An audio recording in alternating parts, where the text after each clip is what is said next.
Asociación Camino Animamundi presenta. Bueno, imaginemos por un momento a una persona que pasa 3 horas al día en un silencio meditativo impecable. Claro, alguien que lee textos antiquísimos, que experimenta una paz interior casi absoluta. Exacto. Y que, lógicamente, se considera a sí misma alguien profundamente espiritual, ¿no? Pero resulta que cuando sale a la calle y un vecino impertinente le pide ayuda o alguien le interrumpe cruzando mal un semáforo, pues es incapaz de sostener la mirada sin irritación o sin desprecio. Ya, es una imagen muy gráfica. Y aquí la pregunta que surge es dura. A ver, ¿es realmente espiritual esa persona? ¿O simplemente está utilizando la religión como una especie de balneario para aislarse de la fricción del mundo? Es que esa es la cuestión central, sí. Hoy vamos a hacer una inmersión a fondo centrada exclusivamente en las páginas del cuadernillo número 12 de esta asociación que lleva por título Devoción al prójimo. Y nuestra misión hoy es desgranar por qué el prójimo no es un simple añadido moral para considerarnos buenas personas, sino la auténtica prueba del algodón de toda vida espiritual. Y ese contraste inicial que has hecho da en el clavo de lo que expone el cuadernillo, porque existe un peligro constante, muy seductor en la vida de fe, que es la inercia de construir una espiritualidad puramente mental, o sea, de invernadero, podríamos decir. Una fe que se queda encerrada, ¿no? Eso es. Es esa fe que se recluye en el rincón de oración y se alimenta de ideas maravillosas, de símbolos abstractos, pero que nunca choca con la realidad. Porque, a ver, un Dios abstracto no te pide que friegues los platos. Ya, ni te pide un préstamo a fin de mes. Totalmente. Por eso es facilísimo sentirse santo en el vacío. Pero el texto nos aterriza de golpe advirtiendo que una espiritualidad solo se vuelve verdaderamente cristiana, verdaderamente encarnada, justo ahí, en el choque inevitable con el otro. Con la realidad pura y dura. Claro, con el herido, con el difícil, con esa persona que desbarata nuestra agenda por completo. Vale, vamos a desgranar esto porque me parece el pilar de todo. Si lo pensamos bien, no es una espiritualidad sin el prójimo como estudiar la teoría de la natación sin tirarse jamás a una piscina. Es una analogía fantástica, la verdad. O sea, alguien puede memorizar la biomecánica de la brazada en su habitación, leer gruesos tratados sobre la flotabilidad, visualizar el movimiento perfecto y convencerse íntimamente de que es el próximo campeón olímpico. Sí, pero todo ocurre en su cabeza, claro. Exacto. Hasta que no se tira no sabe nada. Y esa metáfora del agua es fundamental por un motivo físico, fíjate, porque el agua ofrece resistencia. Cuando alguien está rezando en solitario en su cuarto, no hay gravedad espiritual. El ego flota plácidamente. Justo, flota sin que nadie le lleve la contraria. Pero cuando el prójimo te interrumpe con una necesidad real, pues es como tirarse de cabeza a una piscina de agua helada. Ese choque térmico, esa resistencia que opone la realidad del otro, es lo que demuestra si realmente sabes nadar o si solo te sabías la teoría. Ya veo por dónde vas. Y precisamente por esto el texto de Camino Animamundi introduce un concepto teológico central aquí, que es la teología del rostro. Entiendo que se refiere a cómo miramos a los demás, ¿verdad? Porque nuestra inercia, a ver si estoy en lo cierto, es convertir a las personas en funciones. O sea, vemos al camarero que nos sirve el café, o al jefe del que dependemos, o al paciente al que hay que diagnosticar. Claro, los reducimos a su utilidad, a una etiqueta. Los convertimos casi en un decorado funcional para la película de nuestra propia vida. Y así es como nuestro ego se protege, para no tener que implicarse emocionalmente o espiritualmente. Exactamente. Pero la teología del rostro lo que hace es dinamitar ese decorado de cartón-piedra. El texto afirma con rotundidad que el otro no es una superficie psicológica neutra, sino un lugar teológico. ¿Un lugar teológico? Esa expresión es fuerte. Es fortísima. Es decir, en ese rostro ajeno, por muy cansado, por muy arrugado o antipático que nos resulte en un momento dado, acontece una interpelación directa de Dios. Una interpelación que reclama nuestra respuesta. Y el modelo absoluto para entender esto es rastrear cómo miraba Jesús en los evangelios. Fíjate en una cosa, si uno lee los relatos evangélicos, están plagados de esos instantes donde toda la acción, todo el ruido de la multitud se detiene por completo, solo por un cruce de miradas. Porque la mirada de Jesús nunca cosifica. O sea, cuando mira al joven rico, el texto detalla que lo amó. Es una mirada que abraza, pero no impone. Deja un espacio sagrado a la libertad del otro. Como cuando mira a Pedro tras las negaciones, ¿no? Eso es. No lanza una mirada que lo aplaste bajo el peso de la culpa, sino que lo rescata de su propio fracaso. O pensemos en cómo levanta la vista hacia Zaqueo, que estaba escondido en las ramas. Le hace salir de su escondite, literalmente. Y esa mirada hace sitio, le otorga dignidad, revela de forma radical que en ese rostro ajeno hay algo sagrado que exige ser atendido y nos saca de nuestro monólogo interior de un plumazo. A ver, si el rostro ajeno es ese lugar de revelación, entonces la respuesta que damos a esa mirada cambia de nombre. Porque el texto utiliza una palabra que a mí, te confieso personalmente, me suscita muchas contradicciones, que es la palabra devoción. Es una palabra muy cargada, sí. Y digo contradicciones porque, solemos asociar la devoción a un entorno sagrado muy acotado. Pensamos en el olor a incienso, en el silencio sepulcral de un templo, en el canto coral o en encender una vela ante una talla de madera preciosa. Claro, a un sentimiento muy estético, ¿no? Exacto. Pero al leer este cuadernillo, da la sensación de que coge la devoción por las solapas y la sacan a la intemperie, a la calle. O sea, la encarnan en actos tan prosaicos como preparar una mesa o aguantar el chaparrón de alguien que está llorando. Lo fascinante aquí es que el cuadernillo hace un trabajo quirúrgico, al limpiar y rescatar esa palabra. La aleja de cualquier sentimentalismo dulzón, define la devoción en su raíz como una inclinación amorosa, fiel y reverente hacia algo que reconocemos como digno de extremo cuidado. Una reverencia. Exacto. Y evidentemente el origen de esa devoción es Dios. Pero el cristianismo no adora a un motor inmóvil o a una energía. Adora al Dios revelado en Jesucristo, al Verbo que se hizo carne. Ya. Entonces, por pura lógica teológica, esa reverencia vertical hacia el cielo tiene que obligatoriamente doblarse horizontalmente hacia la tierra. O sea, si Dios asumió un rostro humano, la devoción exige volverse reverencia ante el rostro del hombre. Bueno, dicho de una forma cruda, no puedes estar adorando el altar con profunda piedad y luego salir y pisotear al indigente que te cruzas en la puerta de la iglesia. O sea, sería una esquizofrenia espiritual absoluta. Sería la negación misma de la encarnación, totalmente. Y Jesús es el gran maestro en romper las fronteras de quién merece esa reverencia. Porque en la época del primer siglo, la definición de prójimo estaba marcadísima por la pureza ritual. Era una cuestión de tribu. Claro, la pertenencia a la misma tribu, la afinidad ideológica, era una cuestión estricta de, digamos, los nuestros frente a los impuras. Es que Jesús dinamita el concepto de tribu por completo. Muestra que el prójimo es el extranjero invasor, el leproso intocable, el samaritano hereje. Rompe los esquemas. Precisamente por eso el texto se detiene en la parábola del buen samaritano, porque marca un cambio de paradigma monumental. Antes de Jesús, la gran duda teológica era, ¿quién merece ser considerado mi prójimo? Como si tuviéramos que evaluar si el herido pasa nuestro estándar de pureza para ayudarle. Un examen de ingreso a la categoría de prójimo. Exacto, un filtro. Pero Jesús le da la vuelta al tablero y lanza la pregunta evangélica definitiva, que es, ¿quién sabe hacerse prójimo? Y aquí no hay atajos. O sea, hacerse prójimo exige encarnación. Requiere gastar tiempo real, ensuciarse las manos, poner sobre la mesa el propio dinero y estar verdaderamente disponible. Esperemos un momento, porque hacerse prójimo y encarnar esa respuesta, pues exige un desgaste brutal. Suena agotador, la verdad. Lo es, lo es. Y eso choca de frente con lo que instintivamente muchos buscan hoy en día al acercarse a la espiritualidad. Porque uno busca un refugio de paz, una forma de recargar pilas, un rincón de silencio para huir del ruido insoportable de la sociedad. Y ahí tocamos la herida principal que este texto intenta sanar. Porque esa búsqueda, que es legítima, o sea, la búsqueda de refugio, puede pudrirse, puede derivar en lo que se conoce como narcisismo espiritual. Aquí es donde se pone muy interesante. Sí, porque es un peligro tremendamente sutil.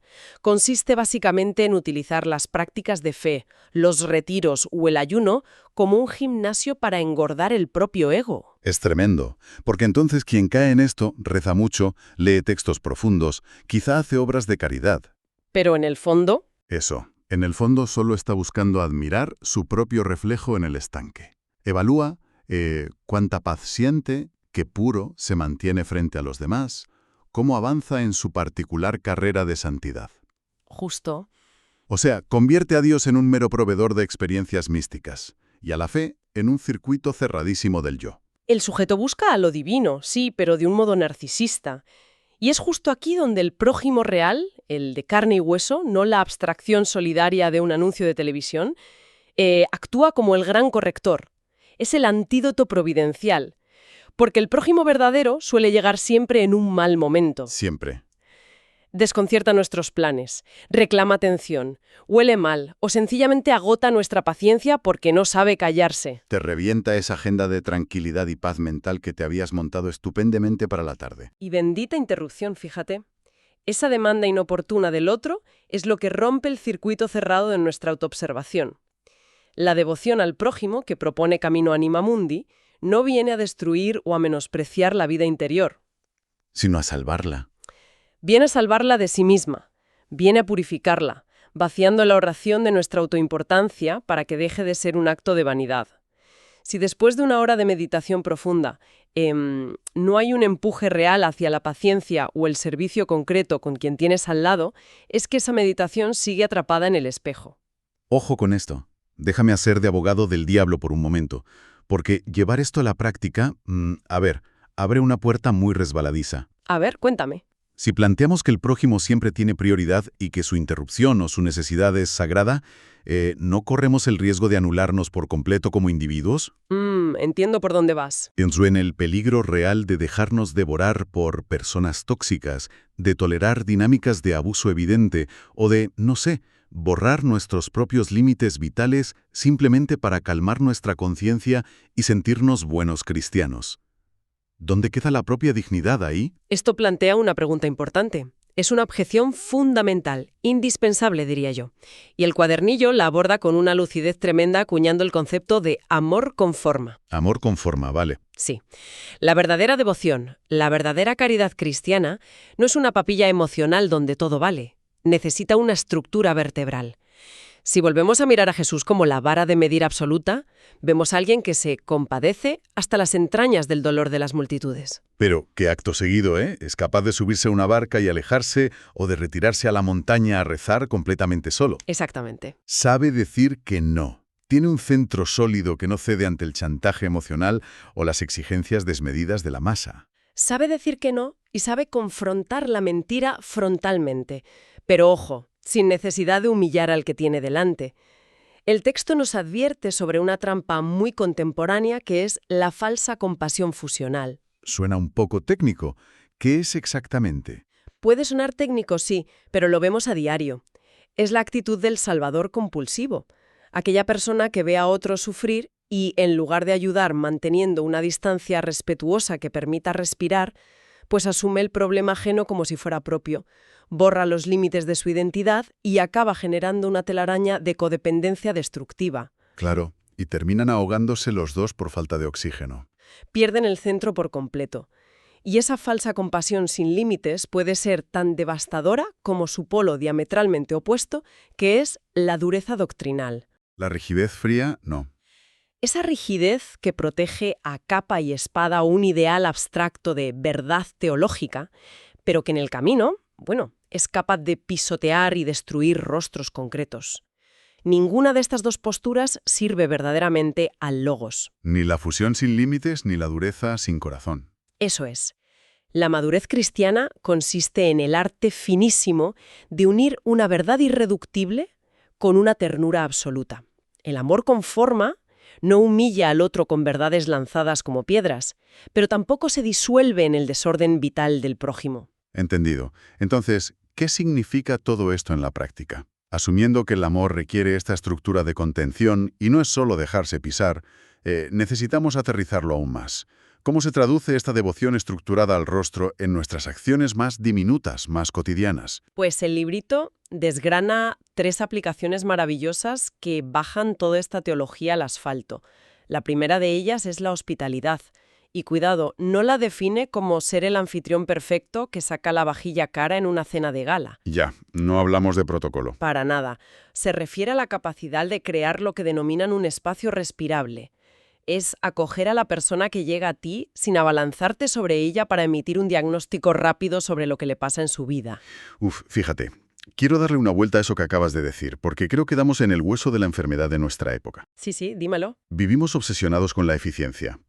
O O sea, viene un amigo contándote una crisis existencial o un despido y antes de que termine la frase ya le estamos dando 3 consejos no pedidos. Totalmente. Le recomendamos un libro, le diseñamos un plan de acción.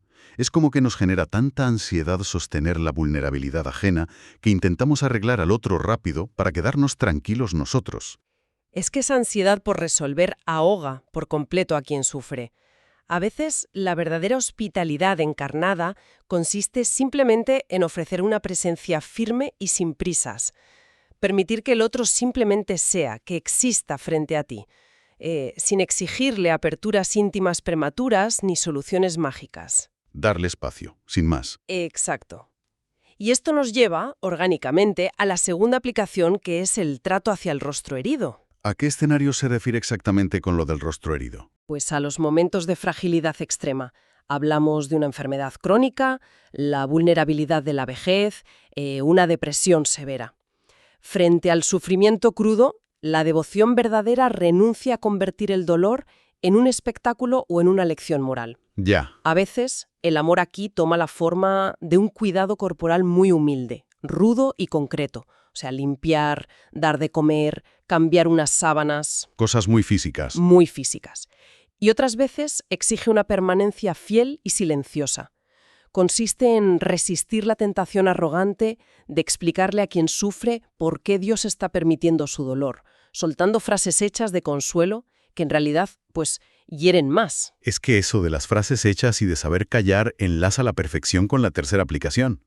Porque yo me imagino la palabra humana como si fuera un bisturí afilado. Buena imagen. En manos de un cirujano sereno y compasivo, extirpa el tumor y salva una vida. Pero si alguien se pone a dar tajos a ciegas en el alma del otro, justificándose con la excusa de, bueno, yo es que siempre digo la verdad a la cara, le pese a quien le pese, lo que hace es desfigurar al paciente. La verdad sin sumo cuidado es una auténtica carnicería. Es una analogía perfecta para comprender lo que el texto denomina la ascesis de la palabra. Hay diagnósticos, críticas o correcciones que, aun siendo técnicamente ciertas y dichas supuestamente en nombre de la fe, pues caen a destiempo y humillan profundamente el rostro del otro. Destruyen en lugar de edificar. Claro, la devoción real exige aprender el arte de callar. Y esto, además, alcanza su cumbre absoluta, su exigencia más alta, con el mandato pascual del amor al enemigo. Que es el punto donde el cristianismo resulta humanamente escandaloso y casi inasumible, la verdad. Porque amar al enemigo, volvemos a insistir, no significa permitir pasivamente que abuse de ti. El texto arroja mucha luz aquí. Amar al enemigo es la negativa radical a deshumanizar a quien te hace daño. Es decir, no reducirlo a un monstruo. Exacto. Es resistirse con todas las fuerzas a reducir al otro a una caricatura plana de pura maldad. Cuando te niegas a deshumanizar a tu agresor, estás oponiendo resistencia a lo que el cuadernillo nombra como el antilogos del odio. El antilogos del odio. Sí, esa fuerza de disgregación que busca borrar a toda costa la huella sagrada de Dios en cualquier rostro humano. Madre mía, es una exigencia colosal. O sea, hablamos de ir a contracorriente de nuestros instintos más básicos de autodefensa. Pero claro, este esfuerzo titánico de ascesis personal no puede sostenerse en el aire, necesita un hábitat. Necesita un cuerpo mayor, sí. Claro. Un individuo intentando vivir esto heroicamente en soledad, pues se quema. Por eso entiendo que el texto da el salto final a la dimensión comunitaria. Y aquí subyace una crítica muy afilada. Porque las comunidades humanas, sean asociaciones, parroquias o grupos religiosos, tienden casi por gravedad hacia el funcionalismo. Inevitablemente. Acabamos valorando a la gente por los servicios que aportan, idolatramos a los líderes carismáticos que arrastran masas y hablan bien, y nos olvidamos rapidísimo del miembro torpe, del silencioso o del que ya no puede producir nada visible.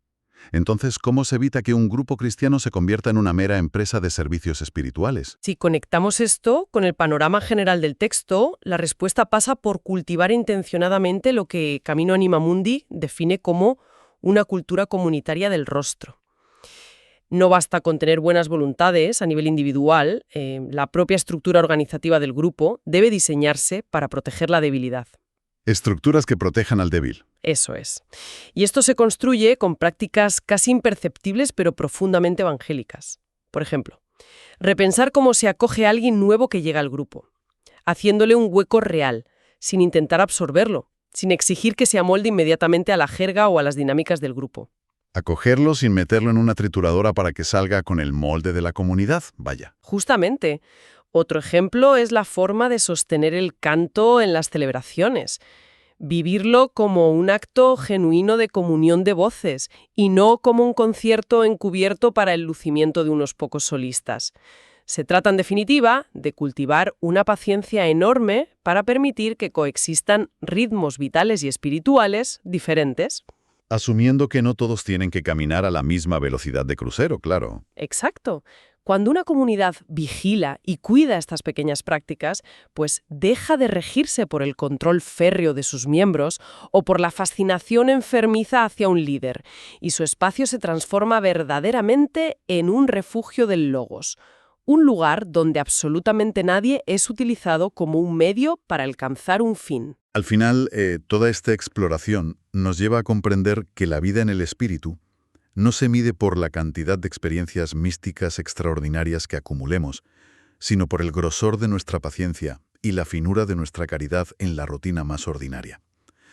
Hemos hablado largo y tendido de cómo acercarnos al rostro del otro, del herido, de la interrupción e incluso del enemigo. Así es. Pero, para cerrar esta inmersión, cabe plantear una provocación que no hemos tocado aún y que fluye de todo esto de forma muy natural. Porque se puede pensar, ¿qué pasa con nuestro propio rostro? Esa es la clave final, sí. Si el rostro del otro es el lugar donde Dios nos interpela, entonces nuestro propio rostro cansado, nuestra propia vulnerabilidad, nuestras imperfecciones más evidentes, pues son también el lugar a través del cual el logos interrumpe a los demás. Quizás el paso definitivo y más humillante de esta devoción no sea solo aprender a mirar al prójimo desde arriba para ayudarle, sino tener la inmensa humildad de dejarnos mirar, de dejar caer las caretas espirituales cuando somos nosotros los que nos rompemos y, bueno, no tenemos nada brillante que ofrecer. Es una perspectiva sobrecogedora y bellísima y muy cierta, porque nos recuerda, a fin de cuentas, que el logos, el verbo eterno de Dios, busca ser reconocido en ambas direcciones de la mirada. No es una teoría brillante para comprender intelectualmente, sino una presencia viva que anhela hacerse carne en la intersección exacta de dos miradas indigentes que se reconocen como hermanas. Ahí, en esa pobreza compartida y sin maquillaje, es donde verdaderamente ocurre el cristianismo. Para comunicarse con la asociación pueden escribir al correo quiero@caminoanimamundi.org.